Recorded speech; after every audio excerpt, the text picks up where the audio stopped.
অঞ্জলিস কিচেনে আপনাদের সকলকে স্বাগত। বন্ধুরা, আজ আমি করে দেখাবো বেগুন তেল। এই বেগুন তেলটা কিভাবে বানাই আপনারা দেখতে থাকুন। প্রথমে আমি একটা থালার মধ্যে কিছু বেগুন লম্বা লম্বা করে কেটে নিয়েছি আর পেঁয়াজ ও টমেটো কুচিয়ে নিয়েছি। এইবারে উনানে কড়াই বসিয়ে তাতে পরিমাণ মতো সরিষার তেল দিয়ে দিচ্ছি। বন্ধুরা, তেলটা গরম হতেই ওই ধুয়ে কেটে রাখা বেগুনগুলো গরম তেলের মধ্যে দিয়ে দিচ্ছি ভাজার জন্য।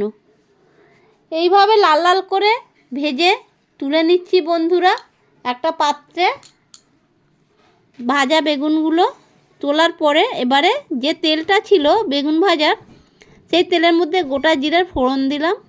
ফোড়ন দিয়ে তার মধ্যে কোঁচানো পেঁয়াজগুলো দিয়ে দিচ্ছি আর দিয়ে দিলাম কোঁচানো টমেটো। এবারে খুন্তি দিয়ে ভালো করে ভাজা ভাজা করে নিচ্ছি। বন্ধুরা, ভাজা হয়ে এসছে। এবারে চেরা লঙ্কাগুলো দিয়ে দিচ্ছি।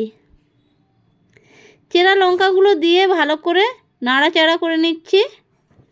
নাড়াচাড়া করে নিয়ে আবারও কিছু কোঁচানো লঙ্কা দিয়ে দিলাম একটু ঝাল হওয়ার জন্য, কেননা লঙ্কাগুলো না একটু ঝাল কম ছিল, সেই জন্যে আবারও কোঁচানো লঙ্কা একটু দিয়ে দিয়েছি। বন্ধুরা, তারপরে দিয়ে দিলাম পরিমাণ মতো লবণ আর হলুদ গুঁড়ো। পরিমাণ মতো লবণ আর হলুদ গুঁড়ো দিয়ে ভালো করে নাড়াচাড়া করে ভাজা ভাজা করে নিচ্ছি। বন্ধুরা, ভালো করে একটু লাল লাল করে ভেজে নিচ্ছি টমেটো পেঁয়াজটা। তারপরে কিছুটা লঙ্কা গুঁড়ো দিয়ে দিলাম।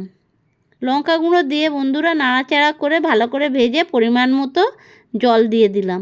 জলটা একটু অল্পই দিলাম, যেহেতু বেগুন তেল তো, যার জন্যে অল্প জল দিয়েছি। এইবারে ফুটেই উঠেছে বন্ধুরা ঝোলটা। যে বেগুনগুলো ভেজে রেখেছিলাম সেই বেগুনগুলো এই ঝোলের মধ্যে দিয়ে দিলাম। বেগুনগুলো ঝোলের মধ্যে দিয়ে এবারে একটুক্ষণ রাখতে হবে। তারপরে একটু খুন্তি দিয়ে নাড়াচাড়া করে দিচ্ছি। নাড়াচাড়া করে দিয়ে এইবারে একটু ফুটে ফুটে বেগুনগুলো একটু সিদ্ধ হয়ে যাবে। তারপরে ওর উপরে ধনিয়া পাতা ছড়িয়ে দিচ্ছি।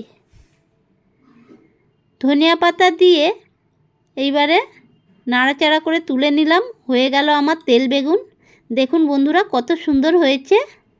আপনারাও এইভাবে বানিয়ে খাবেন, খুব ভালো লাগবে। কেমন?